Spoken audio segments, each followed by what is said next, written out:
Hey everyone, welcome to this week's episode of Empowering Musicians podcast. I'm Michael Manley, the founder of Empowering Musicians, and today I'm hoping to welcome John Miller, an amazing kind of superstar in our industry who is a musical contractor, a jazz bassist, lately even an actor. Many of you may have seen him playing the trippy role of percussionist Dee Dee in Mozart in the Jungle, one of my favorite shows. And we're going to see if John makes it to the broadcast today. Doing these live, it's always a crapshoot. And so he has all the information, hoping he can join us. And if not, we will certainly welcome him on a future broadcast. And I was thinking about my connection to John, and it mostly is through my union work. And I thought to myself, well, look, if John's a little bit late, why don't I just talk about my union story, because I haven't really gone into that much.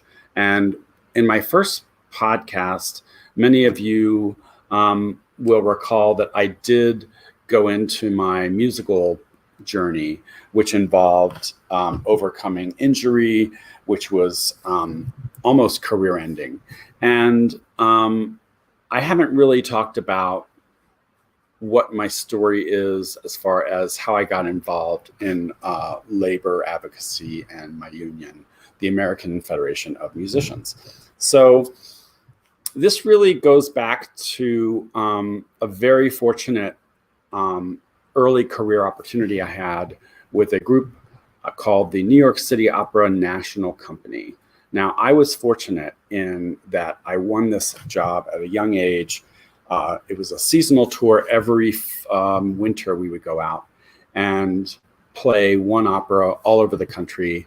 It was probably my favorite job in a lot of ways. In a lot of ways, it was the worst job, being on a bus nearly every day. It was a string of one-nighters. But what I learned from that experience was that the musicians, who most of them were older and had been on the tour longer than me, were highly internally organized. And what does that mean? That means that they were very almost militant about enforcing the rules that both sides had agreed to, which is called a contract, a union contract, in their workplace. So we had a really good steward by the name of Peter Ader. Love to have Peter on my show at some point. And Peter was our principal flute player. And if the bus was 10 minutes late getting to the hotel, or 25 minutes late, or if we got there and the keys weren't ready, he would just get on the microphone on the bus and say, well, we're going to file a grievance because the bus was late, right? So a grievance was the way you sort of let the management of your employment know that something didn't go according to the contract. So there is a series of penalties and other things that if we don't get to where we need to be, that the employer has to sort of pay a fine for that. So over the course of many, many cycles, these are things were negotiated into a contract. And I just noticed that we were very strong in terms of enforcing those rules that we had, those union rules. And this was, when you're in your 20s, something that you're like, wow, I didn't realize that, one, I had all these protections, and two, that we were so diligent about kind of making sure that they were followed. So that was a really strong experience of a very powerful workplace union that I experienced at a young age. Now, at the same time, I was also going back and forth doing the opera tour, and then I would tour with Broadway shows. So the two that I most toured with were a show called Miss Saigon and a show called Les Miserables, both written by the same team of Frenchmen. And both of these were very symphonic, through composed shows, meaning the music starts and it doesn't really stop until the end of the act. Not a lot of dialogue, only scenes. It's all music. So very demanding. And the Broadway tour contract differed in one substantial way from my opera contract, which I discovered. And it was that it had it had no job security. Now, this is ironic because most people form a union in their workplace because they want some very basic things like a safe workplace, or the number one thing probably being job security, right? This is why people want to come together as a union. It gives them certain protections and rights that they wouldn't otherwise have. So why did the touring contract have no job security? I asked myself this question, and I think it's because when tours started going out, they would go out for maybe a year, 2 years. And this is even still to this day, a lot of tours will only have a 1-year cycle or a 2-year cycle. And so it's very hard to replace people who are touring around the country for their work. And I think both sides for the longest time thought job security isn't really important because people aren't really getting fired because it's too hard to replace them. And the employment is only very finite. So it was in this context that I realized that the culture of the Broadway show tours and the musicians that I'm working with is completely the opposite of my New York City opera colleagues. My New York City opera colleagues would file a grievance over the slightest delay, the slightest violation of the contract. And my Broadway brothers and sisters were just incredibly scared. They behaved almost like non-union employees, which is not unusual when you think that you have no job security. Now, this is where my good friend John Miller comes in. He is one of the contractors, one of the main contractors of the Broadway universe, okay? So what does a contractor do? A contractor hires musicians for tours either in New York City, on Broadway, or on the road. And the contractor relationship to musicians is it's a very kind of imbalanced power dynamic, right? So musicians want to get hired for the next job. They do not want to do, the most thing that we don't want to do is ever offend our contractor or make them not want to hire us again. So there's a huge amount of don't rock the boat syndrome, right? Now, ironically, the contractor is not actually the person that is enforcing the contract on the job. So you have to be clear that, like, you're a union in the workplace, you have a management that you're working for. And if the contractor is conscientious and on top of it, which I think John certainly is one of those, they will try to play interference between management and the union workers when there are any looming problems, right? So a good contractor will kind of be very proactive, understanding that their role is to try to solve problems before they get bigger, but that they are really one of the part of the management team, even though we see them often as peers as well. So no job security and no way to really strongly enforce the contract in the workplace. And we don't want to, annoy or get on the radar in a bad way at all with our contractor who is going to hire us for future work. So there was surprisingly no union steward on my tours. So on my Broadway show tours. So there's an old Woody Allen joke that goes, I would not want to be part of a club that would have me as a member. And so my feeling was the opposite of that, which was that I don't want to work in a workplace that has no union steward. And if nobody else wants to do it, then I guess I have to do it because I'm not going to work in a workplace without a steward, right? And I learned this through my good friends on the City Opera Tour. And our great steward at the time was Peter Ader. We did pass it around. We had other stewards as well, but he was the first one I encountered. And so I became the steward on my show. Now, one of the things that we talked about when our contract was coming up for renegotiation, and one of the things that we're going to talk about is why people form unions, right? And a lot of people think, I don't understand those unions. You know, they seem like they're just protecting the worst people. And why do people need unions, right?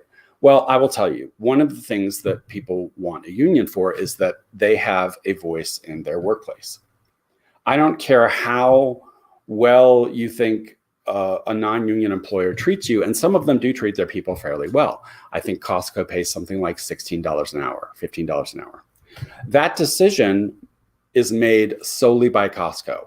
Even in the most worker-friendly non-union environments, workers have zero voice in their workplace, okay?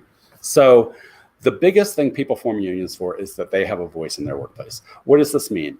It means that when the contract is up for expiration, you have a chance to sit down with the management and the workers and collectively together arrive at rules and policies that both sides agree to. And one of the things that not surprisingly comes up for workers is an increase in their wages, let's say, or their health care. Because in our country, sadly, health care is a subject of bargaining that employers have to pay for because we don't have universal health care. So health care is something that workers have to fight for in their contract that involves their work and becomes a financial line item as well. So we are thinking about our future contract, which is coming up for negotiation on our Broadway tour. And one of the things, not surprisingly, that is coming up is job security. Now, we have none, as I said before. So we are talking about this and what this should look like. And in the midst of this, there's another quirk about Broadway touring, which is absolutely the opposite of the classical music world. And that is that conductors, the people that stand up there and keep the orchestra together, in Broadway are members of the union. They're members of the bargaining unit. That is the people that are covered by the contract. Now, this puts them in a unique position because they have managerial and supervisory duties at times, but they are certainly still members of the unit. And I think this just comes from the fact that traditionally, way back in the 50s or whenever, Broadway musicians wanted to participate in our pension plan. The only way to participate in the pension plan is if you are in the bargaining unit. So we had a situation where a conductor had conducted a show, one of our associate conductors, and talked to us about job security and mentioned that she had made a comment to somebody else in the management team about this. And it was kind of a fairly short, innocuous meeting. Well, what happened was our company manager and others got some sort of telephone game, fifth-hand version of this, and they summarily terminated that employee. So me being the steward on the job, I called my union immediately, and my union rep at the time said, well, the problem is you don't have any job security in your contract. And I said, well, the problem here is that the employer came down, and this is true, they came down to the orchestra because I said to them, you got to let people know what's going on. Everybody's really upset here. And they told us exactly why they had terminated this person. Now, if the employer had simply written a letter saying, here's your 3 weeks notice, or here's your payout for 3 weeks, you're gone, right? We would have had no recourse. So I let my union know that this employee had been terminated for a specific reason that the employer had divulged to a group of 20 of us who were standing backstage. So 20 witnesses, right? And again, my union rep at the time was saying, well, I hear you, but there's not much we can do until we get to the bargaining table. And I said, actually, I think you're wrong, because I had read this book, which is a great resource called The Legal Rights of Union Stewards by Robert M. Schwartz. And this is available through Work Rights Press. It's the only training I had as a union steward. And I said to my union rep, well, I understand that per our contract, this would be allowed. However, this person was conducting a union meeting and they're a member of the bargaining unit, and the employer said that they were fired for that activity. I said, that is an unfair labor practice. Again, I learned all that from this little book called The Legal Rights of Union Stewards. It's got drawings, it's got cartoons. It's very easy to understand. If you ever get a copy of it, if you're curious about workers and unions, or if you are a unionized worker, it's a great resource to read, very quick read. So I let my union rep know that I think this is an unfair labor practice. And unfair labor practices are violations of labor law which supersede your contract, right? So if I had a contract, if both sides agreed to a contract that contained a violation of labor law, that would be an unfair labor practice. Or if there is a violation that occurs which is above and beyond the contract, that's also what's called an unfair labor practice. So these are laws that kind of supersede the laws that you, or the rules that you agree to in a contract. And so one of the most, I think, anti-worker and egregious unfair labor practices, which happen a lot during organizing campaigns, is when workers are fired for what is called union activity. Union activity is protected activity. You have a right to confer with your colleagues about your work. You have certain other rights as a union, and you cannot be fired for those activities. Well, this was a clear case of somebody being fired exactly for union activity. So this started a process which went on for about a year. And it starts with what's called a grievance. Now, another very key thing that union workplaces and contracts have that non-union workplaces and contracts do not have is a process called grievance and arbitration. Now, what is that? It's basically an inexpensive and expeditious internal court system. So let's go back to my example. Let's say that I'm working for my very friendly anti-union or non-union employer. I shouldn't say they're anti-union because I'm not sure of what their orientation is. But I work at Costco. I'm making $15, $16 an hour. I'm making double what my colleagues at Walmart make. I'm pretty happy. You know, I get summarily terminated for what I feel like is an unfair reason, right? What is my recourse? My recourse at Costco is to hire a lawyer and to go to court, right? To take Costco to court. Even if it's a Judge Judy court, it's still going to cost me, what, $1,500, $2,000 to file. So all of that is to say that the grievance and arbitration process is an expedient and easy way to resolve these grievances within a system. And so we don't have to go to court. We don't have to expend all that money. And so this started the grievance and arbitration process, which went on for me for about 2 years, and we prevailed. And all of my work ended, by the way, in the year 2000. And I thought to myself, well, the company's probably not going to hire me for much more playing work in the near future. I had to get braces put back on my teeth, which was super fun and not great if you want to play the French horn. And, you know, I had kind of blackballed myself with this employer. So that's where I started looking around with my union and ended up working for the American Federation of Musicians way back in 2000 as a contract administrator with Symphonic Services. So that experience, while negative, also got me really educated about our rights as workers and got me sort of down this path. Now, with that, I'm happy to say that John has arrived, and welcome, John. I'm going to add you to our stream here. Okay. How are you doing? No complaints. All good. Great. Well, I'm so glad you're here today. And I was just sharing some of my union story because that's how I'm sort of connected to you in the first place. And I wanted to just ask you some really key questions. First of all, it's great to have you. Your career has been an unbelievably diverse and really, like, there's almost nothing you haven't done in your career.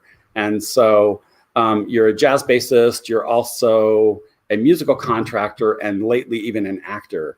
So I wanted to just ask you, first of all, how did you get into what you're doing, especially the musical contracting, and what is that for our viewers? Well, let's first start with what it is. And sometimes they also call it music coordinator. Sometimes those terms are interchangeable. And that's basically whenever you go someplace and you see a group of musicians playing someplace or in a recording studio, how did all those musicians get there? Well, they got there because one person was in charge of making the calls and choosing those musicians. Not that there aren't a number of people that have vested interest in who all those musicians are, but the contractor coordinator is the name that is given to the person whose responsibility is to hire the musicians for whatever event or show or recording that is going to be. And that's the person who's responsible for letting them know what they're going to be paid and for making sure that the appropriate contracts are taken out with the AFM or the particular local. And that is basically the main job of what the contractor does. And then, of course, taking care of all the devil in the detail issues, making sure that rented instruments are there, percussion there, amplifiers, synthesizers, music stands, all things like that. That's basically what the job of the contractor is. Great. And what do you think makes a good contractor? Like what's something that you do that you think benefits the people you're working for as far as how you put together those musicians? Well, I think in general, what makes a good contractor is what makes a good musician, and that's when the phone rings again and they want you back again. Yeah. If the phone doesn't ring again, you've probably not done a great job. Yeah. And so how many shows do you think you've contracted for over the years? Have you counted? I think it's over 140. Wow, that's amazing. And so how do musicians get on your radar? What's the way that you find people and that they find you? You know, my feeling has always been, as musicians, we are each other's contractors. Every job I've ever gotten as a bass player and still get as a bass player is usually because a fellow bass player recommends me for something he can't do. A drummer gives him my name. A piano player gives him my name. A violinist gives him my name. A drummer gives him my name. So in some ways, each one of us is a contractor. You know, someone wants you to put together a little group for your parents' wedding anniversary. Right away, you are basically a contractor. You're deciding which musicians you feel will be the best for playing at your parents' wedding anniversary, which musicians you feel will show up, which musicians you feel will be easy to work with. You are a contractor for that event. Yeah. And it's funny because I do that even to this day. I'm thinking about playing chamber music. Who do I want to work with and why do I want to work with them? And there's certainly got to be, a level of playing, but there's also the chemistry. Like, are these people that I want to hang out with and be around? Correct. And I think oftentimes, if you just show up as yourself and you're authentic and you're a good colleague and you play well, then you're going to get on the map somehow, right? It's probably not going to require a lot of effort on your part. So versus, emailing John Miller every week with your resume and your update and your video and your YouTube channel, right? It's more about how you show up with your colleagues, and that's how I feel, at least. I don't know how you feel. Well, I can tell you myself as a bass player, I don't think I've ever gotten a job by calling up a leader, by sending my resume to a contractor. Yeah. Now, that being said, I don't think that sending your resume to not only contractors but to lots of different people. I don't think there's anything bad about that. I know, for example, we've put together bands, especially for traveling tours, from people all over the country, many of whom I've never met. And in this day and age, resumes and websites are very, very handy. Yeah. And I think in terms of Broadway, you're also getting some input from conductors who might have people they want to work with as well, especially for the tours, right? Because they've worked with some of those people that are outside of New York that might be great for a tour that may not be on your radar, right? There are lots of people on the creative team that have a vested interest on who those musicians are going to be. Conductors have names of people who they particularly like. Music supervisors have people they like. Orchestrators have people they like. Composers, they have people they like. And not only just people who they like, but people who they feel would be very appropriate for this style show, this style of music. So dance arrangers like to have a voice. So it's, a lot of people, and rightly so, want to give their input as to who they feel would be the right people for that particular type of show. Yeah. I wanted to ask you a couple things about Broadway musicals in particular, because one of the things that is a concern from the macro of not only our union, but every theater musician, I think, out there, which is what does it look like to be a theater musician today versus 5 or 10 years from now? When I was coming up in the 90s, I'll say, you had maybe Sunset Boulevard, Beauty and the Beast, Les Mis, Miss Saigon. You had all these tours with like very, very large symphonic orchestras.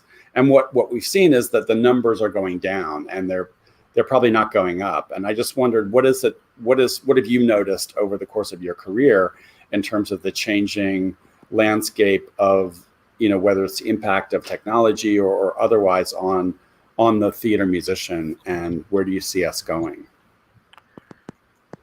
Well, I'll answer some of the things that I have that I've seen in terms of having a crystal ball. I really have no idea.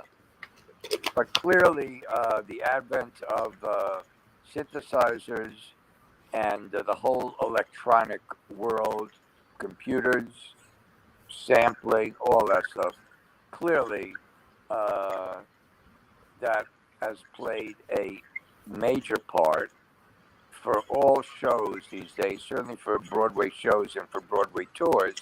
There's now the role of the synth programmer, which is a very, very highly skilled and musical role as well. And does that mean that you can have maybe 2 violins, and with the sampled sounds of violins, have it sound like a huge string section? Yes. Does that mean that there might be less string players hired? Yes. But my feeling, looking at this from a large kind of view, is that regardless of what has happened in the last 10 years, 20, 30, 40 years, it's still that really extremely talented musicians will always be working. Yeah. Whether it's a band of 24 in a Broadway pit or a band of 16 in a Broadway pit, there will always be unbelievably gifted musicians working. Yeah, I think some of the bright spots for me are, I think I'm very encouraged by some of the actor musician roles that we've seen, where actors our musicians are actually on stage playing, and they're part of the ensemble, whether it's a a show like Come From Away or not Come From Away. I'm thinking of Once or The Band's Visit or Cabaret, the production of Cabaret recently that was revived. And what I like about that is you can't replace that person with a machine, right? Like you need somebody. Correct. And it's somebody having a direct connection to the audience. So that's one bright spot. I think the thing that the technology argument is moot about is the idea that when we talk about the impact of technology, we're currently talking about it for revivals mostly, right? So could you do South Pacific with 8 people? I wouldn't necessarily want to pay a ticket for that, but you could do it, right, with technology or whatever. But the real problem is that nobody's writing South Pacific now, right? Like they're all writing Dear Evan Hansen or other type of combo shows. And I just don't see anybody writing for big orchestras unless I'm missing out, which I'm hoping that I'm wrong. But I want to say the last kind of big musical that I can think of was like Wicked, right? That had that kind of big symphonic sound to it. And do you see that as well as far as what's being written today? You know, I believe that when a composer writes a show, he has in mind the type of orchestra that he thinks would be extremely appropriate for them. I don't think that orchestrators, I don't think that composers are thinking about, hey, someone's going to put pressure on me to write for a smaller group. I think they're going to write for what they feel is the ideal music complement for their type of show. Now, clearly now there are more people writing for more kind of R&B shows, for more, excuse me one second, for more rock shows than there ever were before. But I don't think anyone from the producing end is telling a composer, you must write for 8 musicians and not write for 18 musicians. Wow, that's interesting to hear you say that, because my assumption was the opposite, that's what they tell them all. But we always see a reduction when a show goes from New York City to the road, and then sometimes when it goes from the A tour on the road to the third or fourth generation of the tour. So I always assumed that was an economic choice being made by the producers. Well, you're talking about two different things. Yeah. At first, I'm talking about the original concept for a show. Yeah. Now, that doesn't mean once a show is successful and someone says, hey, we want to do a version of this on the QE2, and we have 4 musicians. We're not going to do it with 16 musicians on the QE2, but we would like to do the show. So someone's going to come up with a version of that for 4 musicians to be played on the QE2. Right. And, you know, in a way, like the default response, I think, is to say, well, that sucks because there's only 4 people and there's all these people not working. But on the other hand, if you can do more productions because you have that flexibility, there are more people being employed because you're doing it more often, right? There are I think, pros and cons to that as well. So anything else you want to share about what you think? Like, I know you are you still teaching at NYU? Are you teaching? Yes. Ted Sperling and I do a class at NYU called the NYU Broadway Orchestra, and the purpose of that class is to give the students an idea, everything from sight reading shows, bring in ringers who played that shows, and to give them real practical ideas and guidance about their websites and sort of the nitty gritty of what things work, what approaches work, what approaches increase your odds of getting work, what approaches decrease your odds of getting work. And the main thing that I try to emphasize is that Broadway is not the ultimate goal. The ultimate goal for all of us, including myself, is the phone rings. Mm. The ultimate goal is working. And every musician that works on Broadway works innumerable other jobs as well. Yeah. And whether it's in New York working on Broadway, or whether it's in Ottumwa, Iowa, working on the Ottumwa, Iowa Light Opera Civic Company, we all want to get that phone call. Yeah. Yeah. And one of the things that I talked about in some of my other work is that, you know, as somebody who works for our union, we often get calls from those musicians who are in trouble, right? They're in hot water or something. And in terms of Broadway, I don't believe I've ever seen anybody on tour that I'm aware of who was, let's say, terminated for being a subpar musician, right? It was always because of another issue. And I just wanted to ask you that question, like when you've seen those situations where people get into hot water, is it because of their playing or is it other factors? Can you hear me? Yeah. Okay. Look, my feeling is, regardless if we're a musician or if we have any other kind of job, it is usually not because of our, certainly in the artistic world, of actors, dancers, musicians. By and large, it's not because of our ability or all of a sudden lack of ability that gets us terminated from any type of work. It's usually not because of that. It's usually because of something other. The problems that the conductors might have with musicians are usually not about their playing.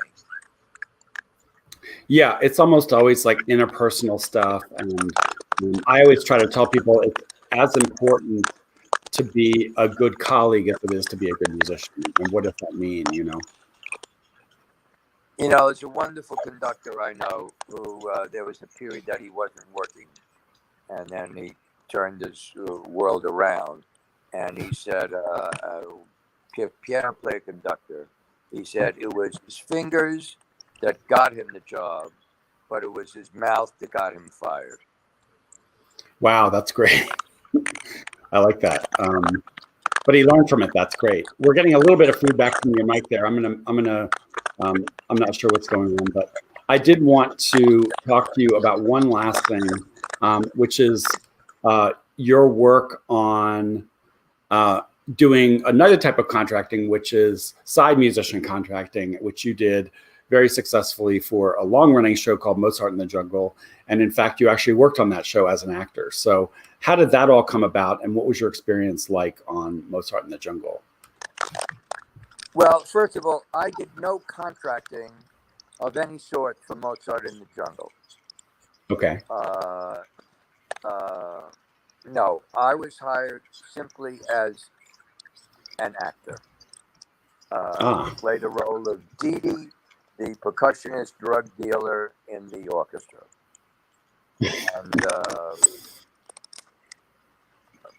all people I know, musicians, actors, and any freelance people I know, when someone calls them and says, "Would you be interested in?" they don't have to finish the sentence. We all say, "Absolutely, sign me up." Yeah. So I got a call out of the blue from a person who was casting this show. Who said, "We've done a pilot of it, and now we're casting people for this particular role. We've seen some fantastic actors for the role, but none of them have the ooh, none of them have the gestalt, none of them have and even maybe something as basic as the look of a cat that's been around for quite some time. Would you be interested in coming down and auditioning for it? So, like I said, would I be interested? They didn't have to finish the sentence. So I said, absolutely yes. They sent me some little dialogue of it. I went over with my wife, Connie Barron, who's a fantastic actress. She gave me some pointers. And I went down on a Tuesday afternoon when I didn't have, anything to do. And I stood in front of the camera and read these lines. And about 4 hours later, someone called and said, can we talk to your agent? I said, I don't have an agent. So I called a friend of mine who was an agent. And that's how that 4-year run on Mozart in the Jungle came about. Wow, that's an amazing story. So, I mean, I can't imagine going into an acting audition because I have no acting chops whatsoever or education. But you just sounds like you just went in and just for yourself, probably. I mean, I don't know how you prepared for that. Well, I mean, it was much more casual than that. I mean, I had no idea what this thing was, but I was given a very specific information. Show up at this address at this time, and here are the lines, and we're going to ask you to say these lines. So it was really wonderfully simple to me. Yeah. Just like as a bass player, myself and all my fellow musicians, we just want to be told what time do we show up, what instrument do we bring, where do we go, and how much are we going to get paid. That's it. Yeah. It's not Absolutely. complicated. It's not complicated for us. Yeah, that's right. Well, I really appreciate all your time. And if folks wanted to connect with you or find you or learn more about you, you do have a website, right? Is that John Miller? It's johnmillerbass, BASS.com. johnmillerbass.com. And any other advice you'd give to young musicians who are just starting out and maybe want to perform in theater or freelance? The advice I always give to everyone is the same advice I give to myself, which is to be out there playing all the time, every single gig you possibly can do, because we don't know who's going to be on that gig. We don't know who's going to be in the audience. I remember, there's a wonderful jazz drummer named Chico Hamilton. I was playing at an outdoor festival. And it's an outdoor gig on Madison Avenue and some Sunday many years ago. And Chico Hamilton comes up to me and says, are you free to play a gig with me tomorrow night? So that's the way that I believe that things happen. It doesn't happen when we're home alone in our practice room, no matter how great we sound in our practice room. The idea is to be out there playing all the time, and the more we're out there, it increases our odds of other people hearing us and wanting to hopefully make contact with us and offer us another opportunity to play the following night. Yeah, it's funny that you mentioned that. I'm going to share my story, which is that I was a new musician in New York City. I happened to have done a gig way up in, I want to say, Massachusetts somewhere. And the person I was riding with had a rehearsal in the New Haven Symphony the next day. I showed up just to sit there and watch. I just happened to be in the car on the way, right? And I had met the principal horn, who was a woman named Kate Mahoney at the time. And I had met her years earlier in Walter Lawson's French horn shop. He was a horn maker that lived in my town. And so I just went up to her to say hello. And she was like, do you have your horn with you? And I was like, well, actually, I do. She said, well, our second horn player has a flat. They're not going to make it. Can you sit in?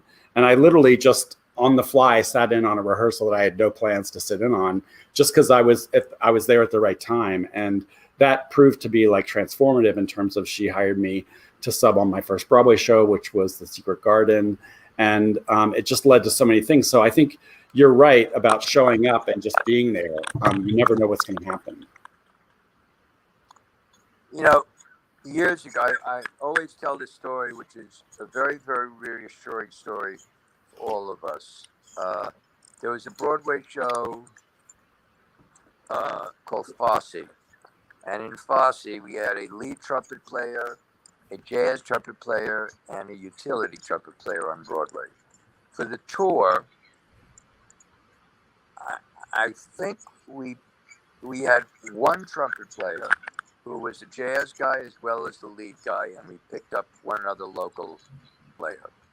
When we're in, I think the tour is in Hartford, I get a phone call at maybe like 11 o'clock in the morning from a traveling trumpet player who just split his lip. Mm. And told me he's going to be out of commission for a week. Okay. My job is not complicated. My job is to find a replacement that can be there starting at 8 o'clock that night and finish the rest of the week there. So I called all the players who had done the Broadway show. None of them were available. I called all the subs who had done the Broadway show. None of them were available. I called all the other trumpet players that I knew in New York who I felt could go up there and sight read it and sound great. None of them were available. Now it's 2:30 in the afternoon. Shit. Okay. Show starts at 8 o'clock. I'm determined that somehow or other by 8 o'clock the show's going to go on. There's going to be a trumpet player there. But I have right now by 2:30, 3 o'clock. I have no bloody idea how I'm going to find someone. Wow. So I called back all these other people who I'd spoken to. And the first one said, "You guys are deep in the really underbelly of the trumpet world, more so than I am. Might you know of someone that I don't know about?" And one guy said, "Well, there's this kid named, I just did this rehearsal band, and there was this kid there named Joe Blow who sounded really good." I said to myself, I'm not going to, I can't afford to hire some, kid that some guy just heard. So I said, "Oh, okay, thank you." I called someone else. I just did this interesting jazz gig out of town, and there was this young trumpet player named Joe Blow. I said, I'm still not going to call Joe Blow. I called 3 or 4 other people who had all done different assorted gigs, little kind of insignificant little gigs. And they all mentioned this kid, Joe Blow. Hmm. I said, "Give me Joe Blow's phone number. It's not 4 o'clock. Wow. Wow. I called Joe Blow in his dorm at college. Wow. It's before cell phones. Right. Talking to Joe Blow. "Joe Blow, are you interested and available?" Joe Blow, as an appropriate student, says, "Well, I have to talk to my teacher." I said, "Well, could you talk to him right now?" He said, "No, I can't do that. He's teaching a lesson." I said, "Well, what's the name of your teacher?" And I knew who his teacher was. Okay. I said, "Listen," and Joe Blow, very sweet kid. He says, "Oh, Mr. Miller," I said, "Go and just open up the door and walk in. Tell him John Miller's on the phone. He's offering you a chance to do this show up in New Haven, but you got to leave immediately." "Oh, Mr. Miller, I'm very uncomfortable doing that." I said, "Joe Blow, just do it. Call me back in 2 minutes." "Are you sure it's going to be? Sure I'm not going to get myself in hot water with my teacher?" He said, "Absolutely not." I said, "Okay." Calls you back in 10 minutes. He says, "My teacher thinks it's a great idea for me to do it." I said, "Okay, get on the get on the bus right away to New Haven. And as I'm getting off the phone, I said to him, is there any chance that you might know the trumpet solo from the Benny Goodman Sing, Sing, Sing at Carnegie Hall? Said, I've been playing it ever since I was 13. Okay. I said, get on that bus immediately. I call the conductor. I say, someone's coming up. Conductor's excited, and he says, and rightly so, who's coming up? I said, someone's coming up. Yeah, but who? Who? Well, I'm saying to myself, I'm not going to tell this guy that it's some 19-year-old kid that I don't know who's coming up from straight from music school. That's just going to make the conductor even more nervous. So I reiterate again, someone's coming up. Okay. I say to the conductor, I said, and call me at the intermission. Let me know how it's going. So I'm getting nervous about what I'm going to hear at 9:15 over the phone. Okay. In my own inimitable way, I'm sort of protecting myself that I'm going to hear, this is a liability. We can't have this person play on Act 2. I'm sort of prepared to be hearing that. So I don't know what's in store. Conductor calls me and says, this kid's a monster. Wow. I called the kid up at the end of the show, and I offered him a third chair on a Broadway show that ran for a long time, and this musician has been working ever since. What's the purpose of the story? The purpose of the story is that the only way that I was told of this musician was that this musician was playing all sorts of gigs, no matter what they were, no matter how little money they paid, just to be out there and people heard them. That's the reassuring part of the story for every single one of us. So the moral is get out there, be seen, be heard, take the opportunity, and you never know where it's going to lead. That's worked for me, and that's worked for most of the musicians who I know. Well, that's a really wonderful piece of advice to close on. And I want to thank you so much for sharing your time with us today, John. And again, johnmillerbass.com is your website. And looking forward to seeing you maybe in New York down the road and working with you on our union stuff in the future. Me too, Michael. Thanks for all your help that you've been to many musicians all over the country. Your sage counsel and advice has been extremely helpful, and I'm sure I will be leaning on you for more sage advice. Yeah, and I absolutely thank you. And I will say that in my previous comments in the show, I was talking about what makes a good contractor, right? And for me, it's always been that if there's an issue that looks like it can be solved, I'll hear from a contractor, right? When I was the director of theater and touring. And when it's like something that's boiled over or somebody's been terminated and the contractor says, I had no idea that there was a problem, that's when I say, well, I think it was your job to know that was a problem. But no question about it. And you've always been in that former camp of the person who knows exactly what's going on and is that sort of positive kind of grease between the wheels of management and labor. And so I think you're just a great example of what good contracting is. And I really appreciate your time today. You're more than welcome. And I look forward to having more opportunities with you. Great. Thanks again, John. And we'll see you soon. Okay, man. Take care, everyone. Bye-bye.